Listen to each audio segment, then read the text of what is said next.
Okay, so good morning, everyone. Welcome to Tuesday, apparently. Apparently it's Tuesday. What we'll do today is we will wrap up our little unit or module or whatever you want to call it on ableism, and then I'll give you a micropaper assignment. We'll talk about it, and then that'll be it. And tomorrow I think we'll start on sexism, I think. So that's kind of where we are, right? Right, okay. That's what we'll do today. So people who are virtually here, Mike is here, good morning, Mike. And Amy's here, good morning, Amy. Vicky's here, good morning to you, Vicky. Gabrielle, hello, Gabrielle. Clara's here, good morning, Clara. As is Zion, good morning to you. And Daniel, good morning, Daniel. And Kenan is here, hello, good evening to you. And I'm not sure who Miles is, but he's here, so that's good. And Shamimu is here. Good morning to you, or good, I guess it's good evening to you. Okay, here we go. Yesterday, we were talking about privilege as it relates to ableism, right? So how are able-bodied people or people who are in the able group, what privileges do they have? What advantages do they have over people in the disability group, right? And so we said that there were external and structural elements of privilege, and there were also internal and attitudinal elements of privilege, right? And so for the dominant, or for the external ones, we were talking about the idea that there's a few characteristics of external privilege, right? One was the integration of dominant group norms into the structures of society, right? So a perfect example of that is the bus seat, right? And so the bus is built in such a way that it accommodates people who are normal sized, right? And so people who are not normal sized are disadvantaged somewhat by the size of the bus, right? And sometimes you encounter that in sort of slight ways. Those of us who are tall sometimes bump our heads on that, yellow railing or whatever on the top. But of course, people who are differently abled, people who are larger than average, they are disadvantaged by the design of this bus. And so as I mentioned, if you are 400 pounds, there might not be a place where you can sit on the bus. And in society as a whole, there might not be many places that you can sit either, because many chairs are not weight rated for that weight. And so if you were 400 pounds, to sit on the chair that you're sitting on now would probably be dangerous. Those chairs are not meant to hold that weight. Sitting on this chair here would definitely be dangerous. It's not meant to hold 400 pounds. And so as a person who is 400 pounds, it may be very difficult for you to sit anywhere in society, right? Because again, society is not made for you. It's not constructed for you. We talked about the construction of what's normal and not normal by the dominant group. And so for that one, I showed you these two gentlemen here, right? Both celebrities, or definite celebrities. Steve Carell is definitely a celebrity. Does everyone know Steve Carell? Yes, no? What's that? He was in The Office. He was in The 40-Year-Old Virgin.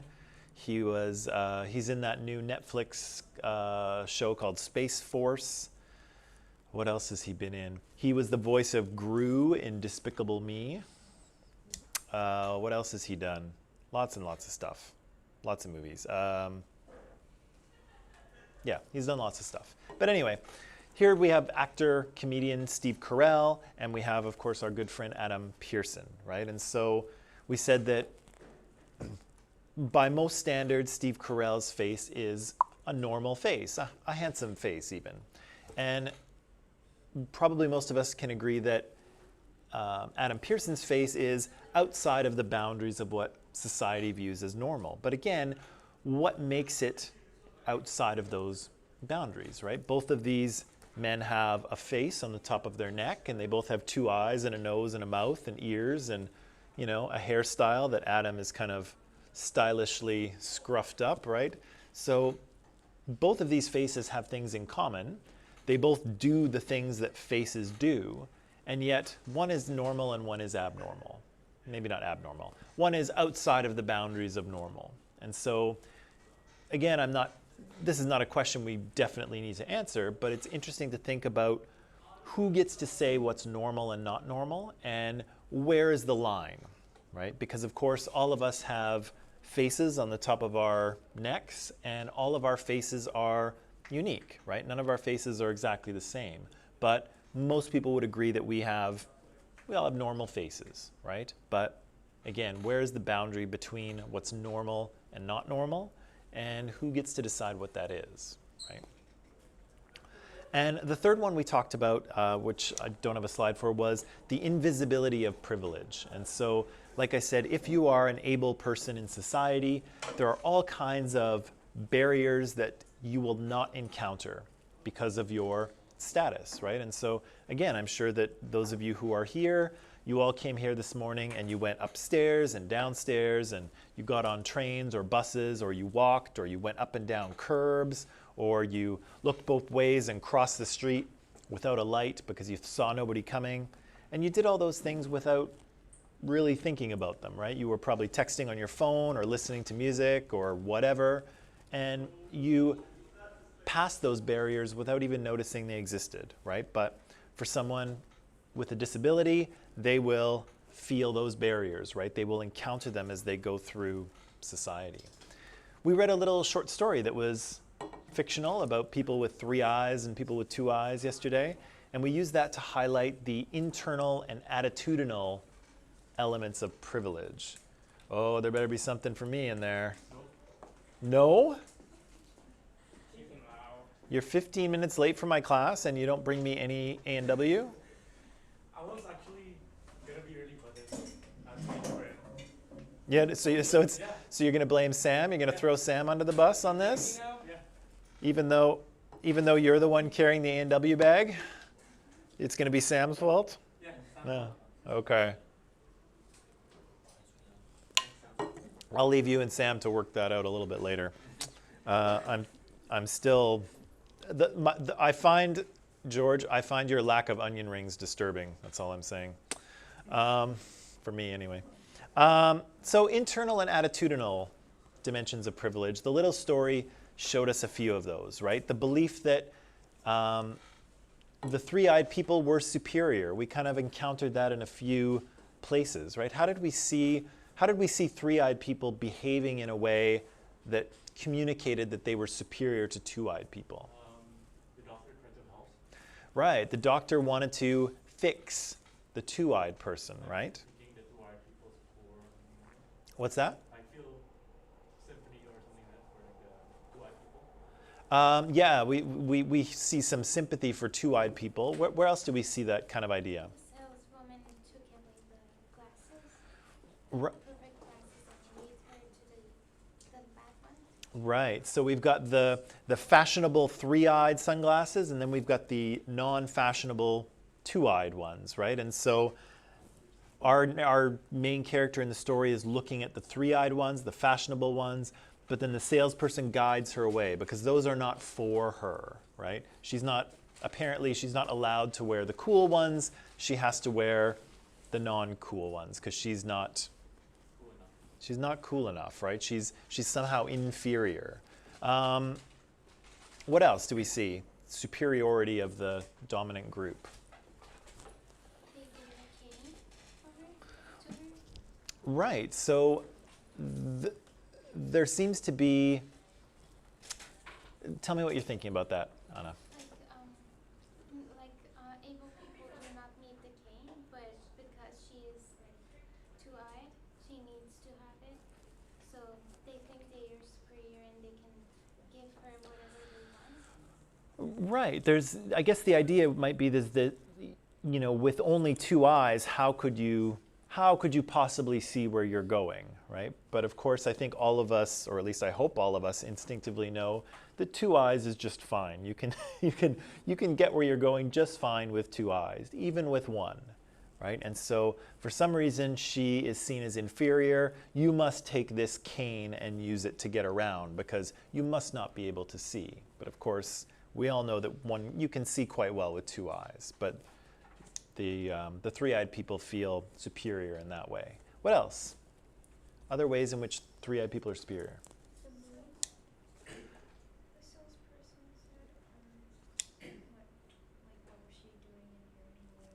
So it's like, they think that group of people don't have business doing in their store. Right. So the saleswoman says, "What was she even doing in here anyway?" Right? Which is a surprising thing because did the store have sunglasses for 2-eyed people? Yeah. So 2-eyed people could conceivably shop there, but we see that the sale girl's like, "Oh, what was she even doing in here?" Right? So she somehow was not good enough to be in this store somehow, right? Presumably because she has 2 eyes, which is confusing because they sell things for people with 2 eyes, but the attitude is there, right? That feeling of superiority is there. What about kind of a lack of humility? Where did we see that? A lack of kind of acknowledging that maybe the dominant group doesn't know everything about the minoritized group. The teenagers say that they are all angry people, but 2-eyed people. Right. So they say, yeah, why are 2-eyed people always so angry, right? And what's the answer to that? Why are 2-eyed people so angry all the time in this story? Maybe because they got pushed around too much. They get pushed around too much? They got pushed around too much. Okay. Anna, what were you going to say? They were, I forgot. Okay. Maybe I'll come back. Avera, what were you going to say? They have to deal with microaggressions from everyone around them constantly, but the people dishing out these microaggressions isn't seeing that. So when they finally break, all they see is them breaking. So they're like, "Oh, why are they so angry?" Yeah. Is that what you're going to say? Yeah. So the microaggressions that this character endures throughout the day is draining and frustrating, right? And so finally, she breaks and, has a bit of a reaction. And because the dominant group doesn't perceive any of those microaggressions, it seems like, oh, she just flew off the handle. She just lost it for no reason. What's up with 2-eyed people anyway? They're so angry all the time, right? But again, they're not angry all the time, but they are when they're subjected to microaggressions and prejudice and the message that they're inferior and they're not good enough and that they're not welcome in society, right? And so, the dominant group doesn't understand that, right? And the dominant group doesn't understand that. Anything else that kind of stood out to you about that? Story? Right. There was a lack of exposure of 3-eyed people and 2-eyed people because 2-eyed people, for some reason, don't live with 3-eyed people, right? They live in separate neighborhoods. One of the questions I think I wanted to ask you, let me just see. Oh, yeah, good. Maybe don't choose 3, but I wanted to talk to you about number 3.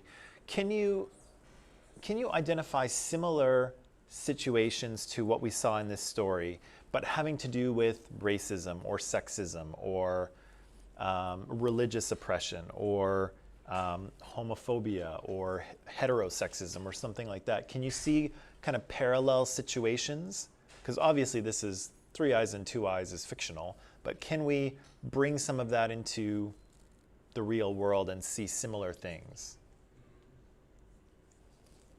People making fun of gay people. Yeah, give me a little bit more than that. Like people use like the word gay or something like homo like that for a flash to how they're Yeah, so that's there's the expression that people have used, at least in the West here for a long time, is "that's so gay," right? Oh, this is so gay, right? And what does that mean? What's the actual thing that they're trying to say? It's bad. It's not cool. It's what? Or it's feminine, right? If you're a guy and your guy friends say, "Dude, that's so gay," right? They're saying it's feminine, it's non-masculine, right? But there's a negative connotation to it, right? Something that's gay is something that's not good.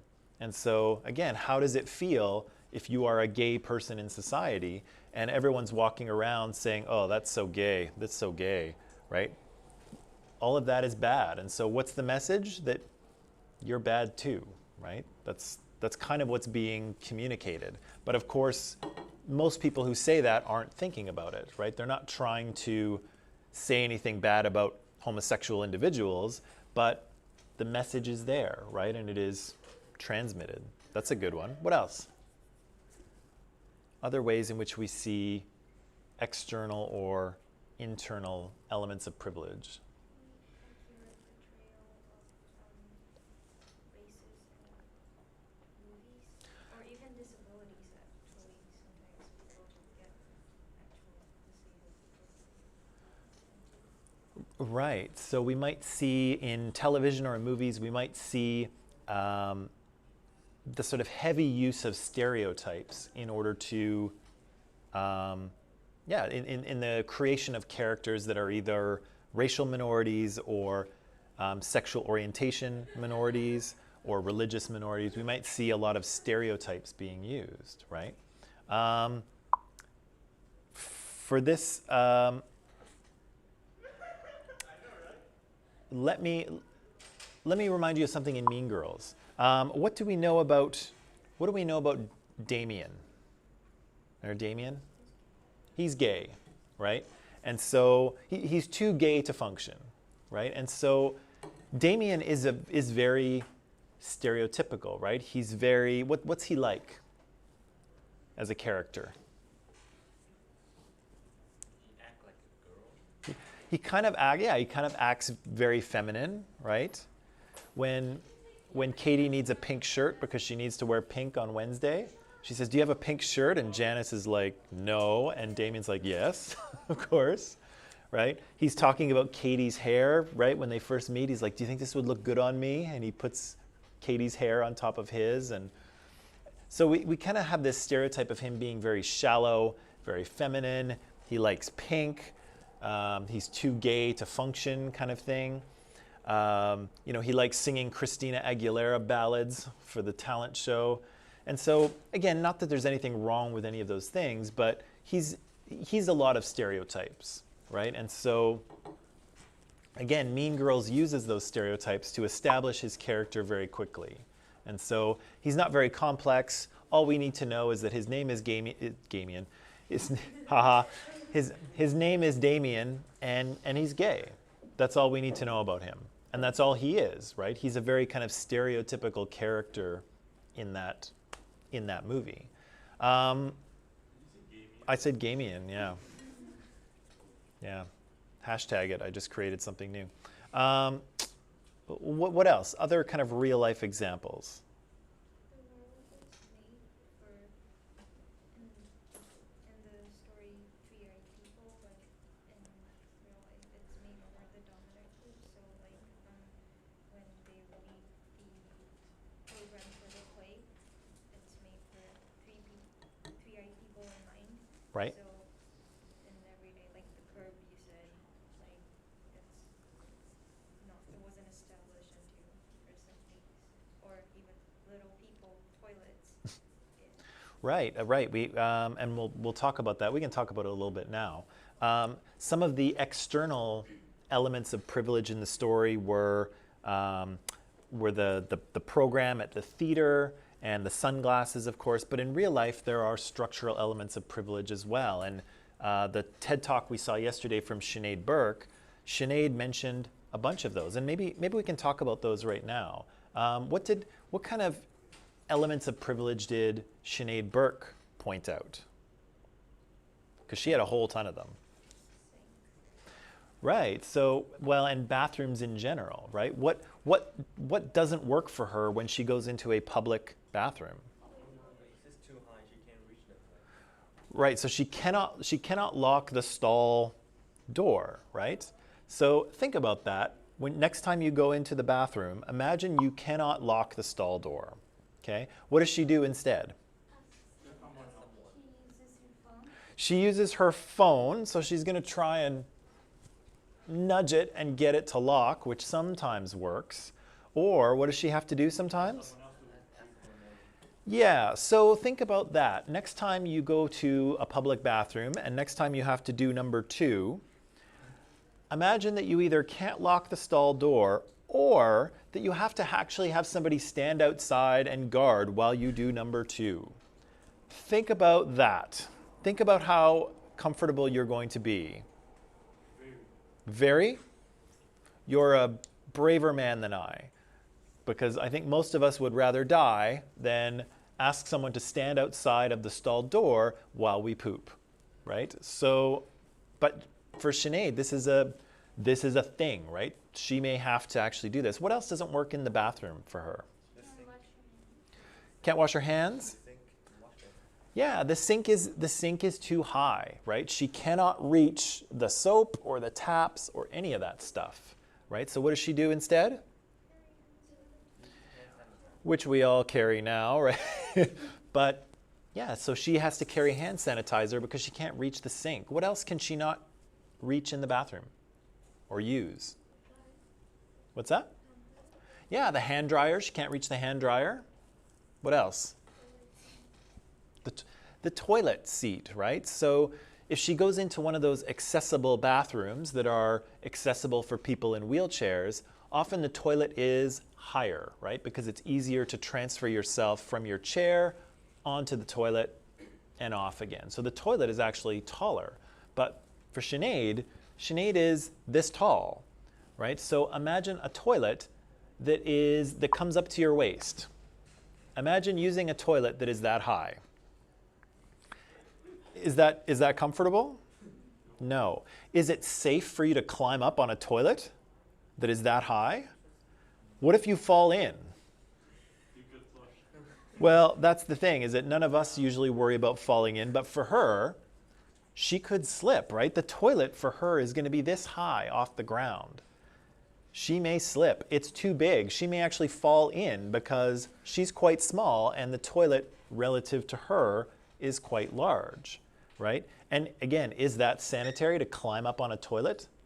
No, most of us can use a toilet without touching it, right? Except for our butt. But then, you know, if you put toilet paper around the seat, then you can actually use the toilet without physically touching it. But for Sinead, is that possible? No, that's not sanitary either. You might want to wash your hands after you do that, but of course she can't reach the sink either.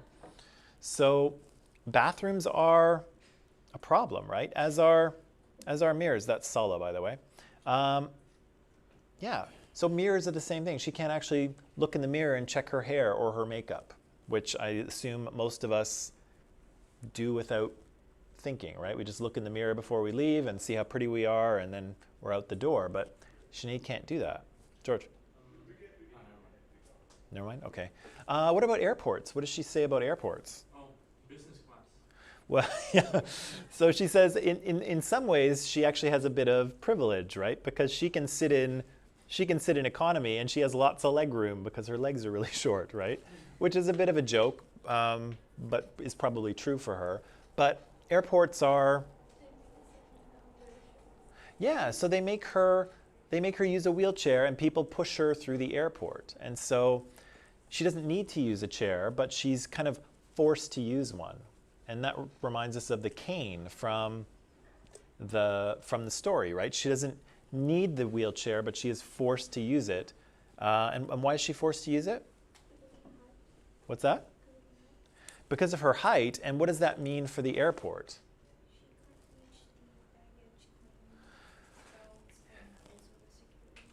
Yeah, when she goes through security, she can't get her bag onto the thing where it goes through the x-ray because that thing is like this high. For her, that's almost that's almost eye level with her, and she cannot lift her bag and put it up there, right? So again, that's not built for her either. So she struggles there. She struggles with just the size of the airport.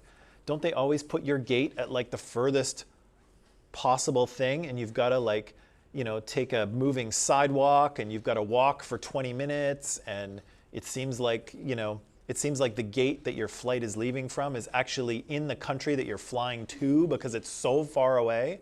But again, imagine how long a walk that is if you're this tall and your legs are quite short.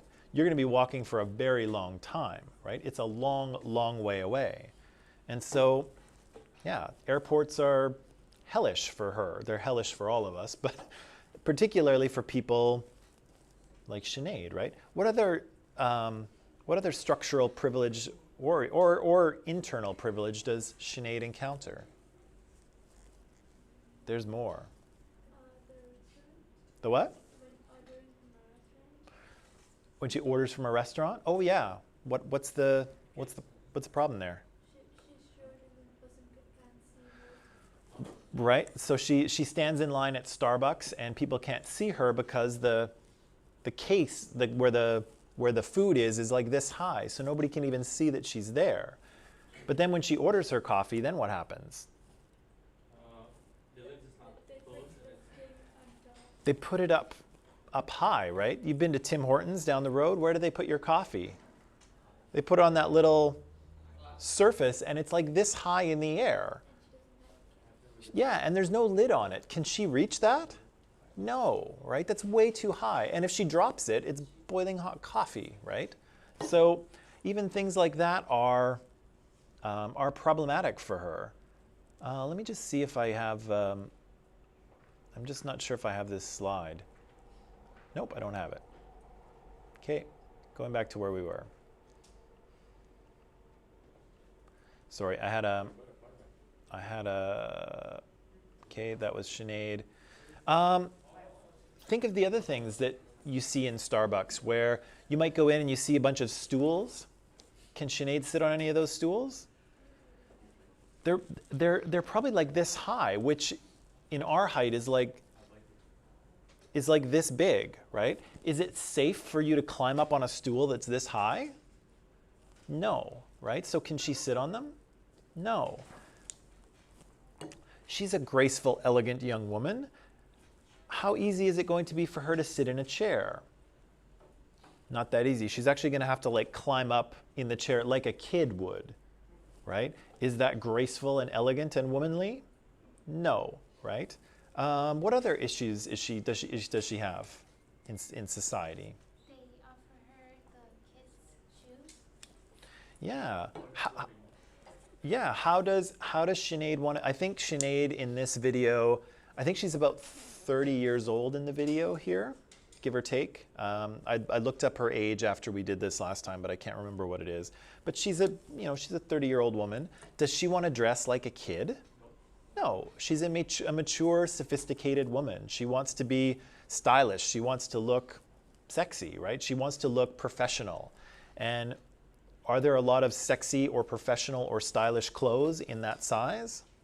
No, right? So even when she goes to a clothing store, nothing fits her, right? So again, there's an element of structural privilege because clothing is made for people in normal sizes.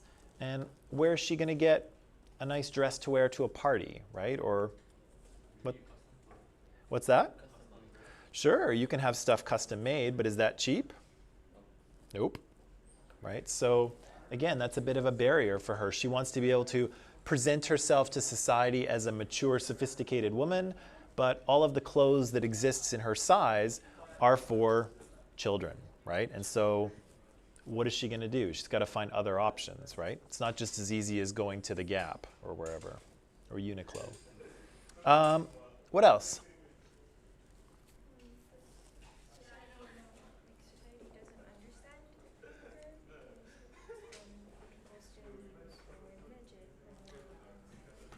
Right. So we heard some slurs used, right? So she said midget is a word that is that came out of the circus, right? And so often people who were little people or who were dwarves wound up making a living in the circus, in the freak show, right? And so they were called midgets. And so again, she says that's a slur. That's an awful thing to say because it's connected to this past where people were exploited, right? So yeah, we don't use that word. What else does she talk about? Oh, there's another thing she talks about.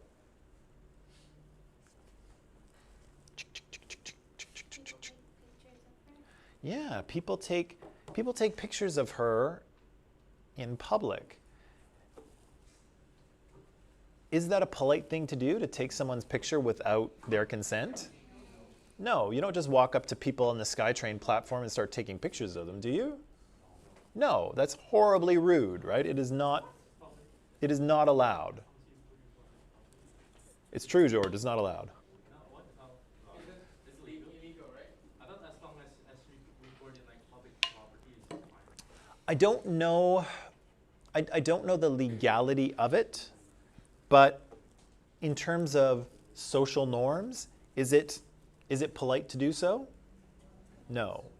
Yeah, it is not polite to just take pictures of people without their consent, especially if you don't know them, right? If it's friends and you're all out and you're like, that's fine, right? But people you don't know, you don't just walk up to them and take pictures. But this happens to her all of the time, right? Why? Because as a person with a disability, she is public property, right? People don't seem to have to follow social norms with Sinead, right? Why they think that, I don't understand, but some people think that. And she's worried about it because she doesn't want her picture circulating on the internet. She doesn't want to wind up being a meme, right? That would be awful. But people take her picture just because she's little, right? Anything else that Sinead talked about? There was clothing, there were chairs, there was the coffee shop, there was airports. Did we cover it all? Yeah. And so, but that's a lot, right? That's a lot of, and when you think about it, Sinead would fit into the group of people with disabilities, but think about it in terms of external and structural privilege. Is she disabled, or is the world just not designed for her? It's not designed for her, right? She can walk, she can speak, she can see, she can hear, her hands work. She's perfectly capable of moving around just like the rest of us. Her only disability is that she's only this tall. But again, the world is not created for her, right? It's not designed for her. It's designed for the dominant group, which is people who fit into the normal size, right? And so she's disadvantaged by all of these barriers that in a way have nothing to do with her body and the way it works. It just has to do with how society is designed around her, right? Okay, good, we covered that. All right, so let me try and wrap this up a little bit. So in this module, we've seen how some people with disabilities might be oppressed in society. And again, we don't have time to cover everyone's disability because, as we mentioned, people who fit into that disabled social group are incredibly diverse, right? And so the challenges that Adam Pearson faces are not the challenges that Sinead Burke will face, right? They both fit into this disabled category, but they're totally different, right? Their experiences are different and the challenges they have are different as well. Granted, they have some of the same ones, right? There's some overlap between them, but they're different. And so you can imagine someone who is in a wheelchair, someone who can't see, someone who has schizophrenia, for instance, someone who has an acquired brain injury. All of those people will have entirely different challenges. And so, unfortunately, we don't have time to deal with everybody's particular situation because there are so many situations. But some things are the same. And the commonalities, I think, are this, that people with disabilities are disadvantaged in our society and arguably in most or all societies, right? There are systems in place or stereotypes or prejudices that serve to kind of devalue and discriminate against people with disabilities, whatever their disability might be, okay? And we see that expressed in the way that society is designed and in the way that people interact with people with disabilities. Again, we often have a stereotypical idea or an assumption that people with disabilities must be unhappy about it, right? That must be, you know, oh gosh, what a tragic way to live, right? And we saw that in the little story with the three-eyed people where the character went to the play, and the play was all about how someone lost their third eye, and oh, how tragic that was. Why would you even want to continue living, right? And so often we kind of have that underlying assumption about people with disabilities. It's that, oh, their life must be so terrible because they can't see, or they can't walk, or they can't hear. And that's not really the case. If you speak to most people with a disability, for the most part, they're entirely happy. But again, they struggle with the way that society either interacts with them or treats them, or they struggle with the way that society is actually built. And it's built in a way that makes it difficult for them to live their lives, right? And again, I'll point out that, did anyone happen to check out that trailer from that Madeline Petch movie, Sightless? If you do check it out, have a look, because I think you can pretty clearly see this idea that her character loses her sight, and it's scary and awful, right? And there's probably a good minute of the trailer where you see her, you know, getting the diagnosis, and she loses her sight, and suddenly she's, you know, feeling her way around her apartment, and you know, the impression you get is that it's tragic and awful and scary, and you know, what a calamity to have had happen. And again, there's probably some truth to that. I wouldn't want to lose my sight either. I like it, but just because someone does not see doesn't mean that their life is not worth living, right? That's not true in any way. But that's often the social message that is circulating. And again, this movie is brand new, and we're seeing it, you know, we're still seeing that idea, right? Is it out? What's it what? When's the movie out? I don't know. It's brand new. It's not out yet, I think. So it's brand new.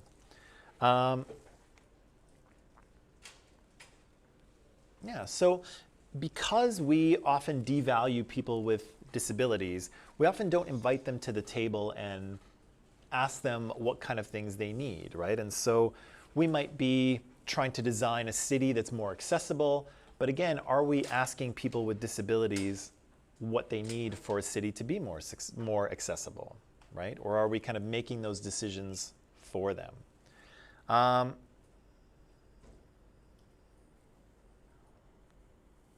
Yeah, so we move through the world, I've said this before, but we move through the world with structural privilege, right? We live in a world that is designed for all of us, right? Because all of us, our bodies kind of operate normally. I'm going to put that in quotes. I'm using the air bunnies quite a bit today, I know, but our bodies operate normally, and we can see and hear.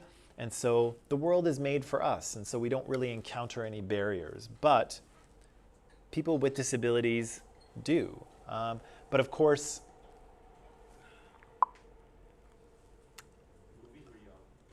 what's that? It's already out? Yeah. It's what? It's got bad ratings? Yeah, it didn't look very good. So we live in a world that's designed for us, but also people with disabilities are often seen through a stereotypical lens, right? So people with mental health issues might be seen as crazy, right? And craziness carries a pretty heavy stigma. I don't know how your own sort of societies and cultures perceive it, but here, mental health has a pretty intense negative stigma attached to it, right? And so if someone tells you, hey man, I've got to tell you, turns out I have cancer. How's your friend going to react to you? They're going to be sad, but also they're going to be sorry, but what else? Shock. What? Shock. They'll be shocked, but will they support you, do you think? Will they be sympathetic towards you?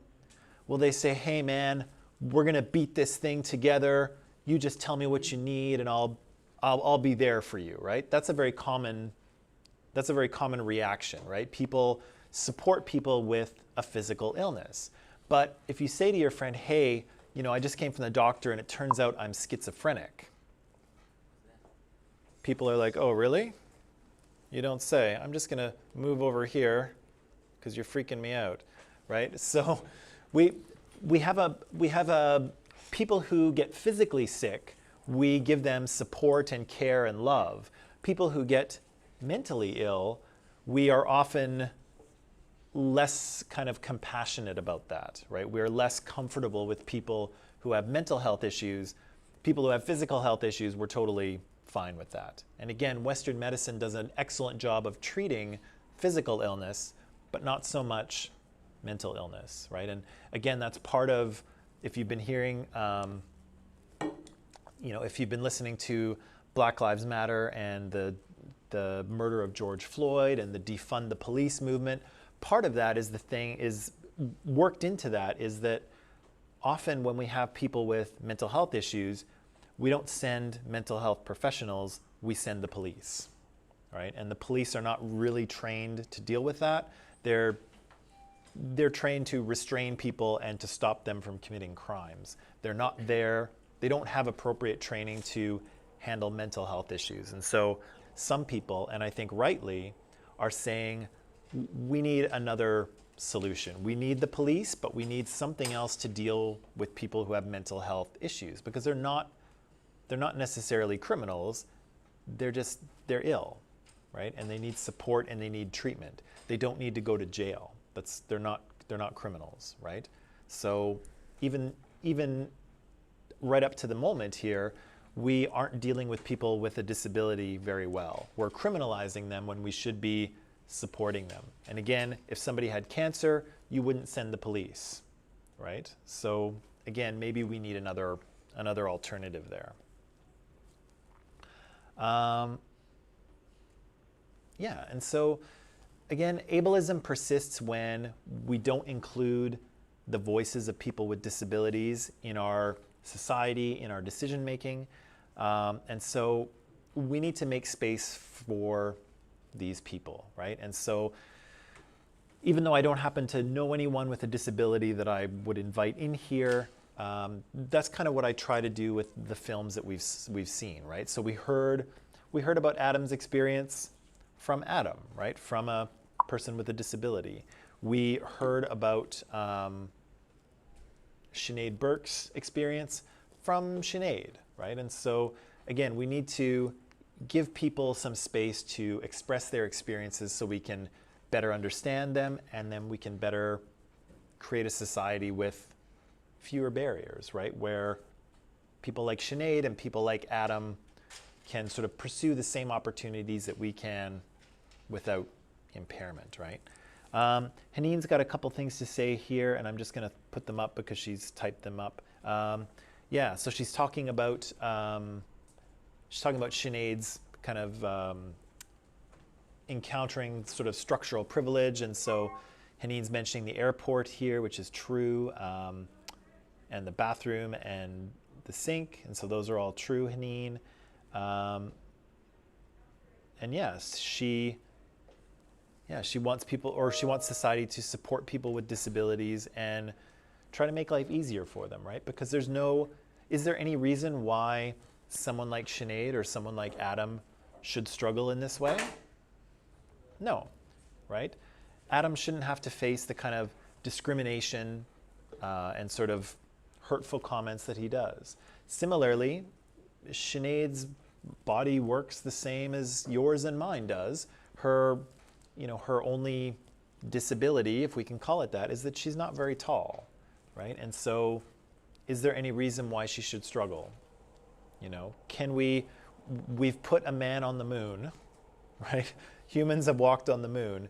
Can we design a society that works for more people?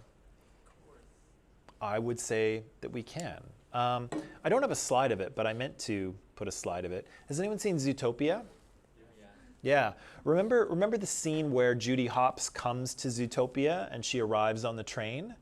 I love that scene because you see how, well, you see it all through the movie, but you see how Zootopia is created for everybody, right? So the train stops, and remember the big doors open and then the little doors open, and so the little animals come out of the little door and the big animals come out of the big door.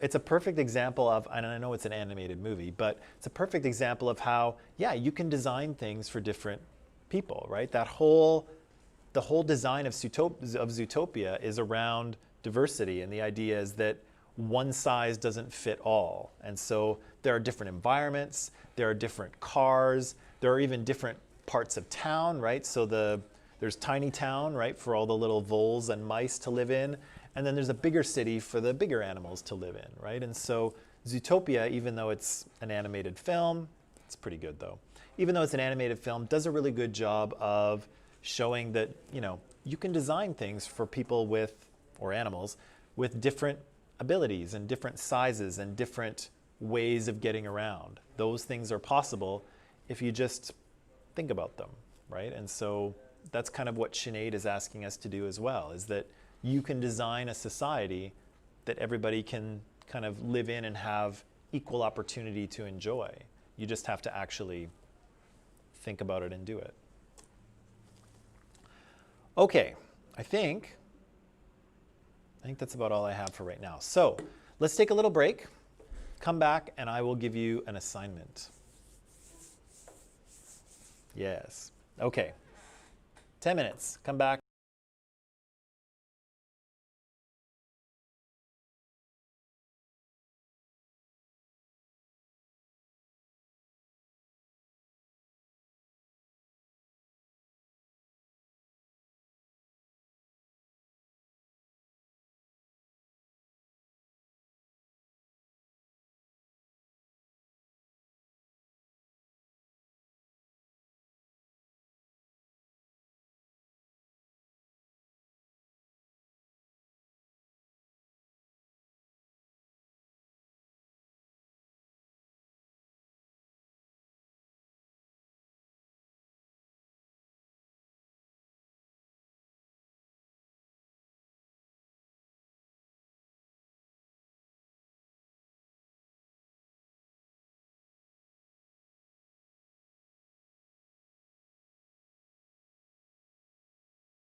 All right, and we are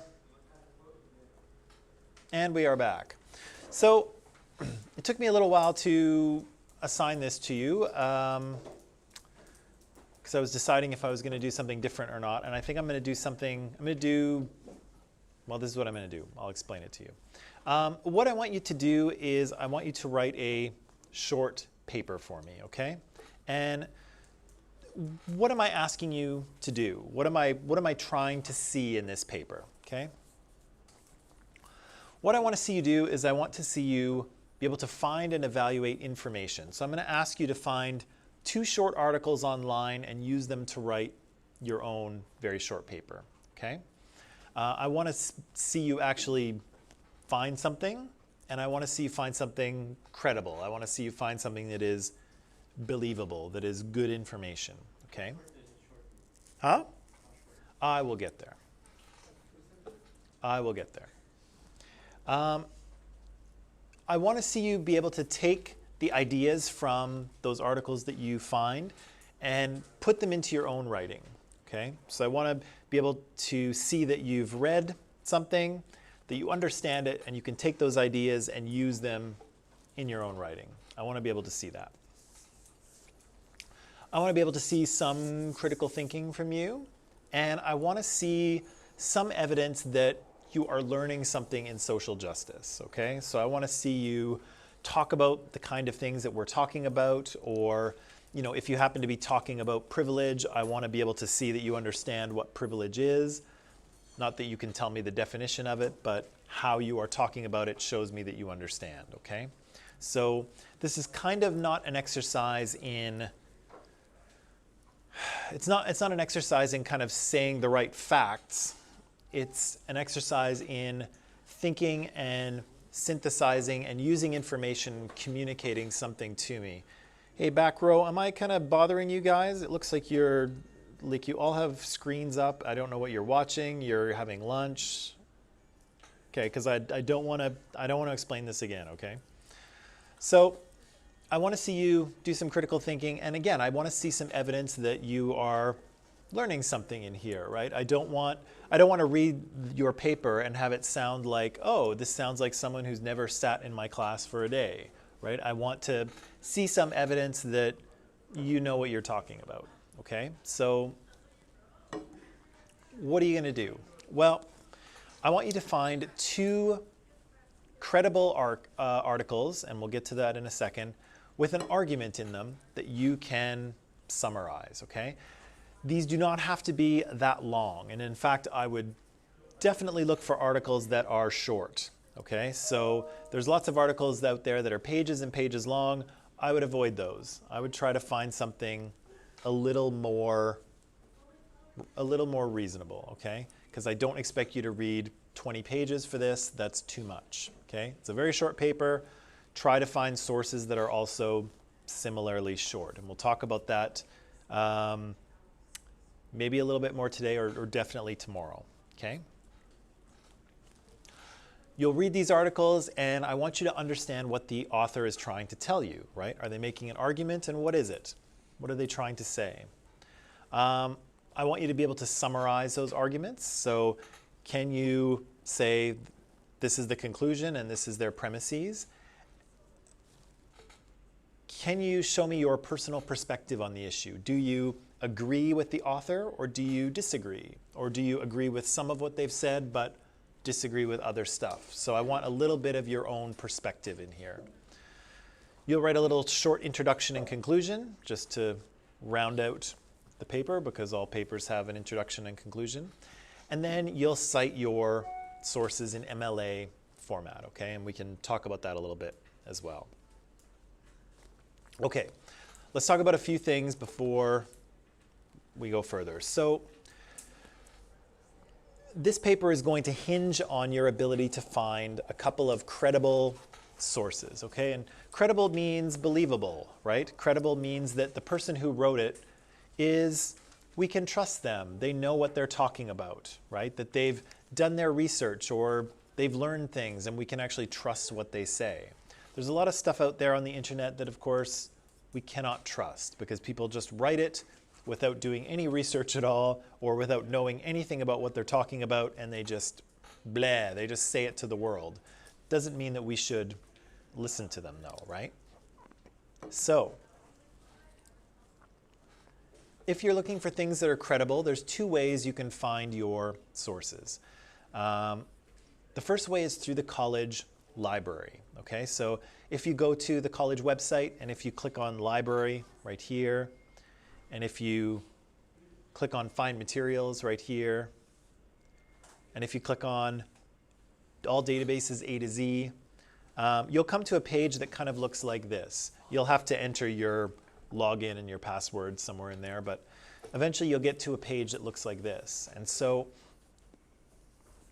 this page has all the databases that the college has access to. You can look in all of them if you want, but some of them are going to lead you to material that is pretty complicated. Okay, so a lot of them are for academic journals, and I don't want you to get into that because they're probably just a little bit over our head right now. I'd like you to focus on something a little more simple because I want to see your ability to kind of do this. I don't really need you to understand a high-level academic article, okay? So you'll go to this. I'm going to recommend that you choose MAS Ultra as a database. A lot of the stuff that you can access through here are kind of newspaper and magazine articles, and those are kind of appropriate for the level that we're at. I don't want you to look in, the journal of blah, blah, blah, blah, blah, because it's too complicated, right? It's too academic for us. And so once you get there, you'll see a window like this, and then you can type in some search terms. And so maybe you want to focus on, maybe you want to look at ableism or disabilities, or maybe you want to talk about racism a little bit, or maybe you want to talk about sexism. But what I'm going to ask you to do, and I'll show you this in a second, what I'm going to ask you to do is look into something that has to do with stereotypes or prejudice or discrimination. Okay, so it can deal with any of the sort of types of prejudice or stereotypes, whether they're racial or sexual orientation or religious or whatever. That's open to you, okay? So you'll put your search terms in here, and what I would recommend that you do is also check off full text so you can see the full article. And I would probably just check off these two, right? So you can see the source types here. I've checked off magazines and newspapers. I haven't checked off book reviews because those don't do anything for you, right? The book reviews are people saying, hey, I read this book and this is what I think. We don't want that. That's no good for this. And then there's primary source documents and biographies, which we don't want either. We want magazine articles or newspaper articles, okay? So when you do that, you'll have a bunch of searches come up, and then you can just comb through and see if you can find something that will work for you. And we can give that a try tomorrow. Lots of people like to instead do an internet search. I should mention here that if you go through the library, pretty much everything you find will be credible, okay? Because the library subscribes to things that are published, right, in magazines and newspapers and books. And of course, all of those, for our purposes, are credible, right? They've had an editor look at them. The editor has said yes or no. They've been published, and so the quality is high, right? If you just go out on the internet and kind of free range your article search, you'll have to be a little more careful because, of course, anyone can publish anything on the internet, even me, right? I'm publishing this on the internet right now. So anyone can publish anything out there, so we have to be a little more cautious, right? We can't just believe everything that we read. So when you're looking at something on the internet, I would look at these 5 things. So the first one I would look for accuracy, okay? So how well written is this thing? Does it have spelling or grammatical errors in it? Do they cite any sources? What's the kind of tone and style like? Because you want something that is well written, with no mistakes, where the style is appropriate and academic. That's a sign of something that might be credible, right? The more kind of slang they use, the more mistakes there are, I don't know about you, but I'm very prejudiced when I read something online and I see a spelling mistake in it. Not student stuff, but when I'm reading someone else's, on the internet and I see a spelling mistake or something wrong, I'm like, they don't know what they're talking about, right? They lose credibility with me just for making a spelling mistake because, yeah, that's how I feel about it, right? So look for things that are well written. And maybe I'll add into this, actually, let me just see fairness, relevance, and currency. The other thing that I could maybe add into accuracy is if you're on a website, look at how well it's put together, right? If it looks like, if it's a good website from a company or an organization that's established, that's good, right? If the website looks like somebody made it on their own with like Weebly or GoDaddy or something like that, maybe not, right? Although, a history professor from Harvard can create his own website or her own website on Weebly, right? So in that case, it would be okay, and we'll get to that with the author thing. But again, be a little bit discriminatory, right? If the website doesn't look good, maybe the information isn't good either. Not always, but you've got to be a little bit judgmental. You've got to discriminate a bit in this case. So look for how well the article is written. Look to see if there's any mistakes. Look to see if the style is right. Look to see if it comes from a website that looks like it's properly created, right? Maybe even by a company. Look for an author, okay? If you can't find an author, that's not usually a good sign, right? Because that means that the person who wrote it didn't even want to put their name on it. So how true can it possibly be, right? So look for an author. The only exception you might find is, let's say you go to the Globe and Mail. Sometimes the Globe and Mail will write an editorial, so they'll write an opinion piece, but they'll say the Globe Editorial Board. So in that case, there's no author, but a group of people have written it together. So it's still legitimate, there's just not one author. It's actually a group of people that have written it. But if there's no author at all, yeah, maybe not so good, right? We need to be able to identify the author because we want to be able to check them out and see if they know, if they know what they're talking about. Are they a reporter or a journalist who's been working in this area for some time? Or is it some dude in his basement, right? We want to be able to tell who the person is. Currency. So look at how current the information is.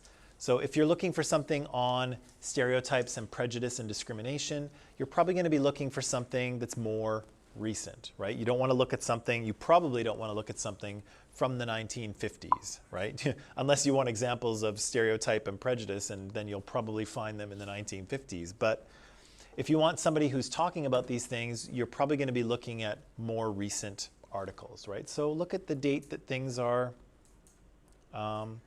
published. Look at fairness, okay? So usually good articles are, at the very least, they are fair, okay? It doesn't mean that they don't take a side. It doesn't mean that they don't argue something, because often they do.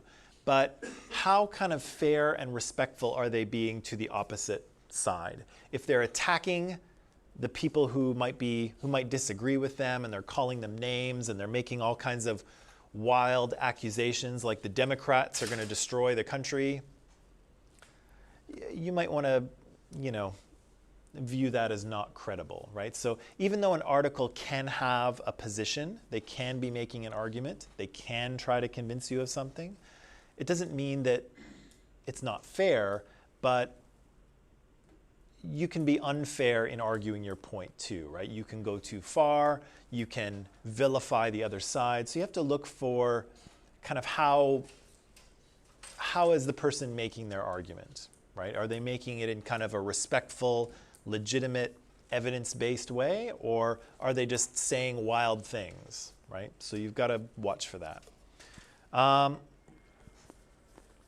And the last part is relevance, which I think is not that big of a deal, because if you're looking at something, hopefully it's relevant to the topic, if you're looking at stereotypes and discrimination, you're not going to be looking at, an article on cars or something like that, probably. So, relevance is an easy one, I think. So that's credible sources, and we can talk about that tomorrow. I can go through an example with you tomorrow of finding one. The other thing I want to talk about is plagiarism, and I didn't used to talk about it very much because I didn't used to do as many writing assignments as I now do.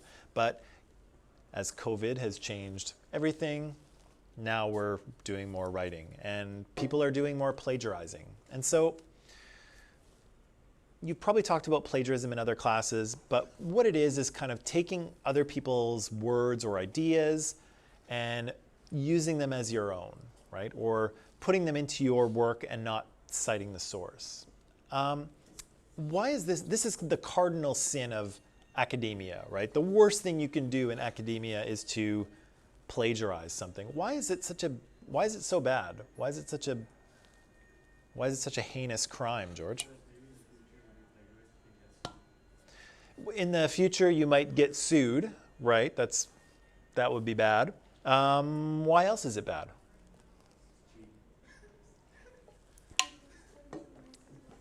What's that? You're stealing someone else's work. You're cheating. But they put effort in it, so you're taking the effort. They put effort into their writing or their discovery or whatever it is, and you're just taking it, right?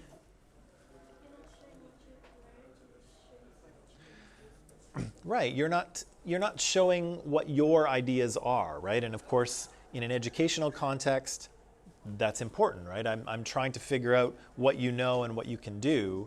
I don't really want to know what everyone else said so much. I want to know what you said. And so, yeah, plagiarism gets in the way of what teachers are trying to do, which is assess what their students know and what their students can do. But it's also a crime in academia because, again, you're taking the effort and the work of other people and you're not crediting them, right? And so all of our knowledge and technology and things that we do in society are based on things that come before, right? So here we have an iPhone, right? This is an iPhone, and it contains all kinds of different technology and manufacturing techniques. Were all of them designed by Apple? No. Did Apple invent electricity? No. Did Apple invent the microchip? No. Did Apple invent glass? No. Ridiculous, right? Apple invented lots of technologies and manufacturing techniques that went into this. They certainly wrote the software for it. Did Apple invent software? No. Binary code? No. Apple didn't invent any of that stuff. But they used the discoveries of others in order to create this thing. And academics do that all the time. They use people's work that have come before them, and then they use it to take the next step, right? To do something new. And so, but imagine if nobody credited anyone for anyone's work, would people share their work with people? No, right? If you discovered the cure for cancer, but you knew that nobody would ever thank you for it or credit you for it or give you any money for it, would you share it? Well, maybe you would if you're a good person. Maybe the cure for cancer is not the best one because most of our, ethics and morality would say, oh, we should probably share this with people. But there would be no reason to, right? You would get nothing from it except maybe a good feeling for helping people. But nobody would ever know that you were the one who discovered it. You would never get anything for it. And so we encourage people to share by crediting them, right? We say that if you discover the cure for cancer, we will credit you. Every time we mention the cure for cancer in our academic work, we will mention your name so that, so that you get credit.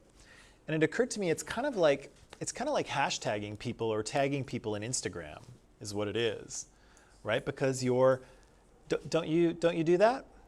You post something on Instagram and then you tag people? Does anyone do that?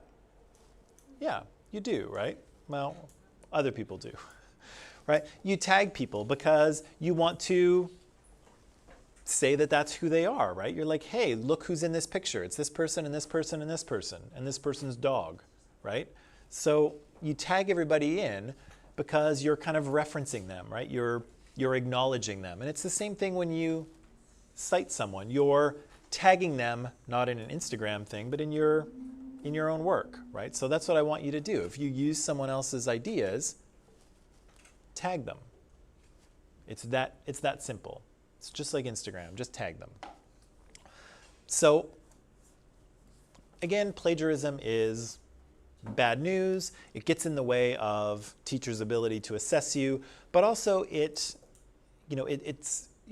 want to show appropriate respect to people who have offered their ideas up before us, right? So it's important to know how to do this because basically everyone does this. All academics do this. They use ideas of people that have come before. If you look at any academic paper, you'll see tons of citations. You'll go through their work cited at the end, and they've got tons of them. They've used all kinds of work from other people. They just cited it, right? And so can you. You can use anything you can find as long as you reference it, right? And so there's kind of two things here. We need to, if we're going to not plagiarize, if we're going to use other people's ideas properly, we need to know how to treat them and then how to cite them, okay? So in treating them and using other people's words or ideas, you can either paraphrase or you can quote. What's paraphrase mean? Change the word and the structure. In our words, in our own words. Yeah, you kind of say the same thing, but you say it in your own words, right? And quoting is where you actually, you say the exact same thing that they said, right? Word for word, comma for comma, period for period. You say everything exactly the same, and you put the little air bunnies on the end, right? So after we paraphrase, we need to. I'll show you. Okay, so let's look at paraphrasing here.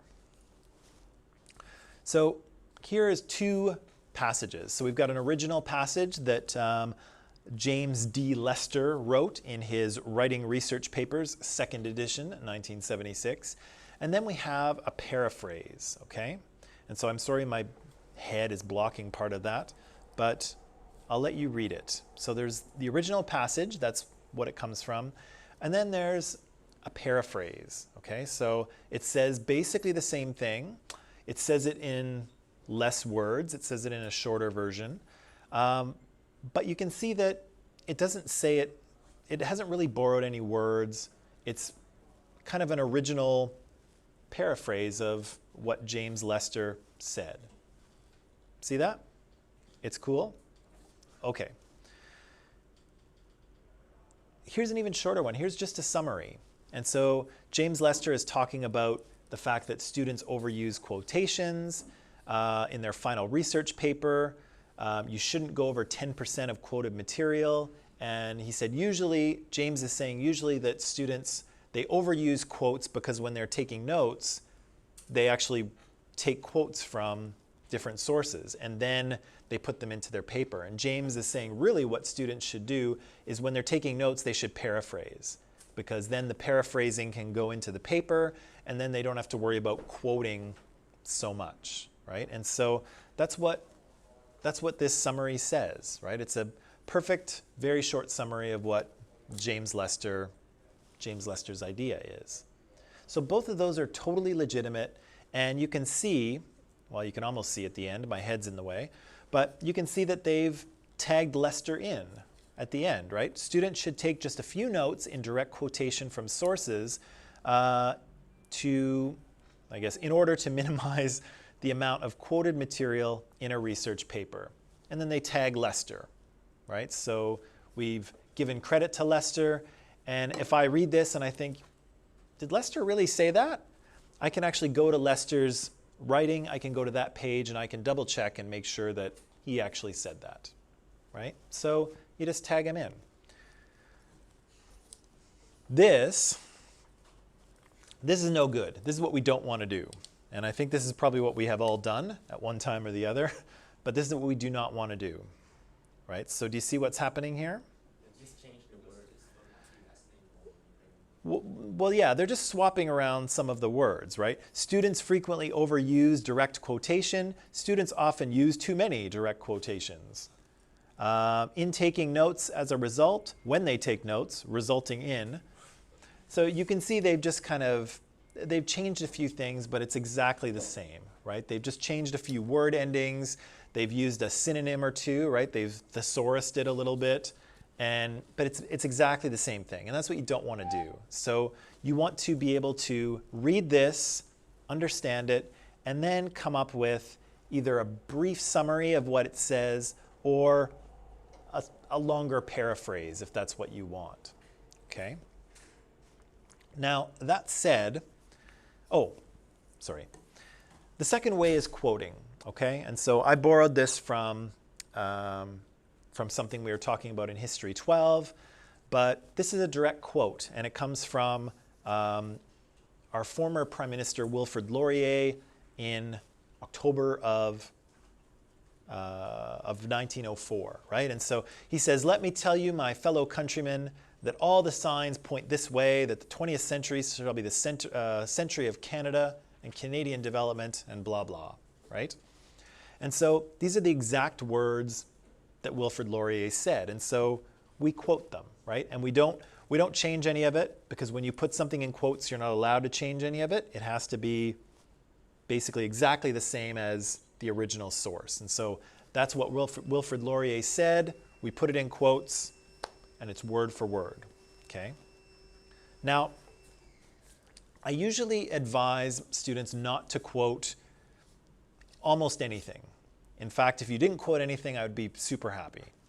And the reason why is that, number one, they kind of interrupt your voice, right? So you'll be writing and you're saying something and you're explaining to me, and then suddenly this quote comes in out of nowhere.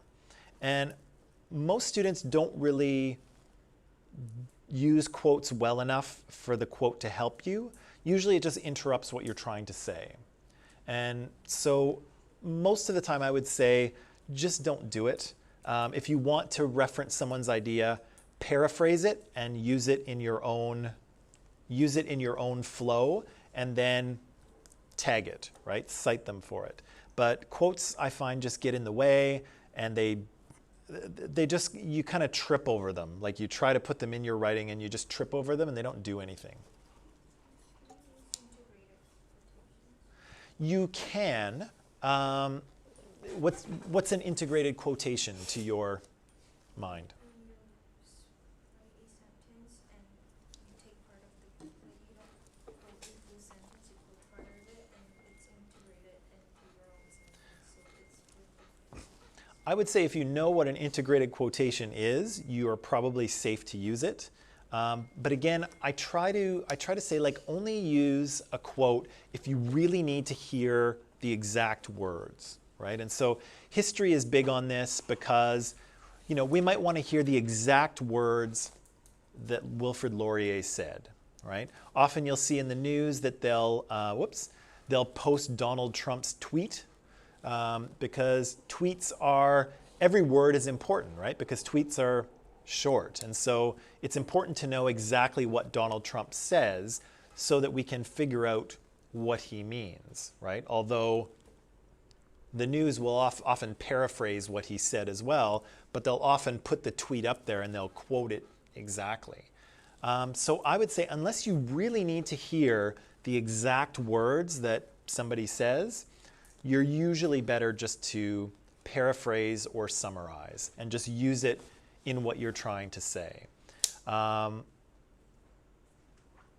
The exception to this might also be English papers, because in English papers you're analyzing a poem or a piece of work, and you might need exactly what the author says, right? What does Yeats mean when he says blah, blah, blah, blah, blah, blah, blah, right? So in that case you might need the exact words, but in an assignment like this, you probably don't, unless someone says something so profound that you just must quote it.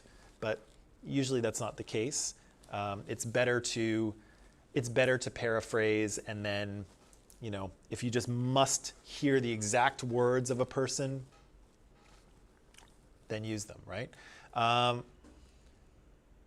if someone was talking, if someone was writing an article about George Floyd, they might quote basically his last words, "I can't breathe," right? Would you paraphrase that? No, right? Because those words are very powerful, right? And people are putting them on signs and putting them on t-shirts and saying, "I can't breathe," right? And that has a lot of power, especially knowing that the man died, right? So you definitely need to hear, you want to hear George's words, right? You don't want to hear a paraphrase, "Oh, and George said that he was having trouble respirating due to the officer's position on his..." That doesn't have the same effect, right? You're explaining it away, you're diluting it, you're watering it down, right? "I can't breathe" is, that's what has the impact, right? So in that case, yeah, you might want to quote George Floyd or someone, but in many cases you don't want to. And the quotes, my advice to you is don't do it. They really just get in your way. So try to paraphrase and then try to say what you're trying to say. Don't kind of throw other people's stuff in there. It usually just causes more problems than anything, or it just, as I say, you just kind of trip over it. It just gets in your way. Okay, so we're just about out of time. What I'll do is this. I think I'd like to make this due for... It's definitely homework. I can give you some time to work in class, maybe one class, but I think I'd like this to be due on Thursday of next week. Huh? The topic is, and I'll post this after class, find 2 articles that talk about a prejudice or stereotype or discrimination of your choice. Summarize the articles very quickly and then give me your own perspective. Do you agree? Do you disagree? Huh? Oh, I wanted about 700 words, give or take. So that's about a page and a half. Are you looking at me like too much, or are you looking at me like that's it? It's okay? One paper for 2 articles. And keep in mind, I wanted to show you that, I'm just going to back up here. I wanted to show you this because, again, paraphrasing allows you to take a lot of information and just say what you need, right? So even if your article was, 4